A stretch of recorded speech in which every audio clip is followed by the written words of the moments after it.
La France faisait exactement ce que Washington demandait. Je peux vous donner un exemple. Foreign Affairs, qui est la voix du Pentagone, qui est un grand magazine de relations internationales, qui est connu pour donner les opinions du Pentagone avant qu'elles ne paraissent dans la presse. Foreign Affairs avait fait un grand titre qui était « L'Europe, mais pas l'OTAN, doit envoyer des troupes en Ukraine ». Eh bien, quelques semaines après, Macron disait la même chose. Quelques semaines après. Et pas que Macron, la Finlande, la Suède, etc.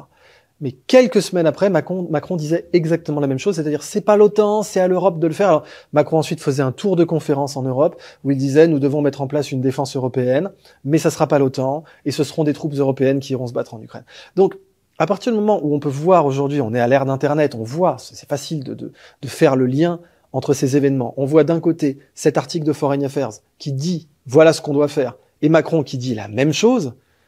La position de la France en tant que puissance indépendante n'existe plus. Comment vous avez réagi aux propos d'Emmanuel Macron d'envoyer potentiellement des troupes au sol, sur le sol ukrainien justement? Comme je l'expliquais, dans le contexte, c'était simplement, il suit les ordres de Foreign Affairs. Le Pentagone le dit, quelques semaines plus tard, il le répète. Ce qui démontre qu'il n'est pas chef d'État. Quand un magazine qui est la voix du Pentagone, le Pentagone c'est un ministère, quand un magazine qui est la voix d'un ministère dit quelque chose et que Macron dit littéralement la même chose le lendemain, mais qui dirige qui? Qui fait les fiches à qui? Il est chef d'État, le type. C'est pas censé être quelqu'un qui lit les fiches du Pentagone. Or là, il répète littéralement ce que disait Foreign Affairs. Donc voilà ce que j'en pense.